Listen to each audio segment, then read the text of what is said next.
September were 1.9% lower than a year earlier, as retailers discounted goods on the high street. Well, inflation as measured by the broader consumer price index fell to 0 in August, even though the Bank of England expects inflation to pick up towards the end of the year. Well, Bryan Johnston is with us from the BRC. He's External Affairs Advisor. Thank you so much for joining us and talking to us about these figures. So, look, why are we agonising about prices falling on the high street? Great news for shoppers if you want to get a bargain.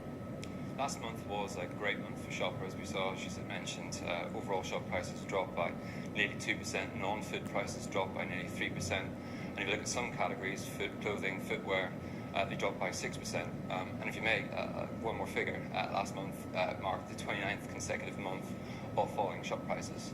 What this means for the shopper is that they can have a bit more confidence when they look at their housing budget.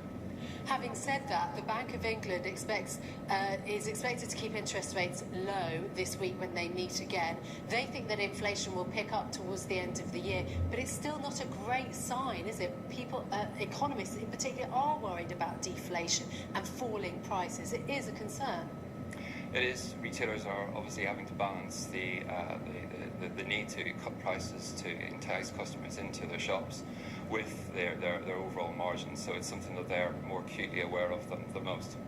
Now, what about looking to the future? Because Christmas is not that far away. The shops are already beginning to stock, I see a bit of tinsel. They're going to be, the supermarkets and the high street chains are going to be really fighting fiercely to get people's Christmas spending money, aren't they? So we're likely to see more discounts on the way? It is an industry that's characterised by intense competition, and as you quite rightly points out, they're now facing into the most important quarter of the year, so we can expect good bargains to be found on the high street for the customer going over the next couple of months.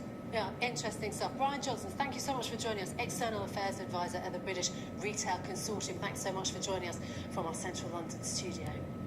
Well, let's have a look at some other business news for you now. The latest ONS figures on the UK's factories shows that out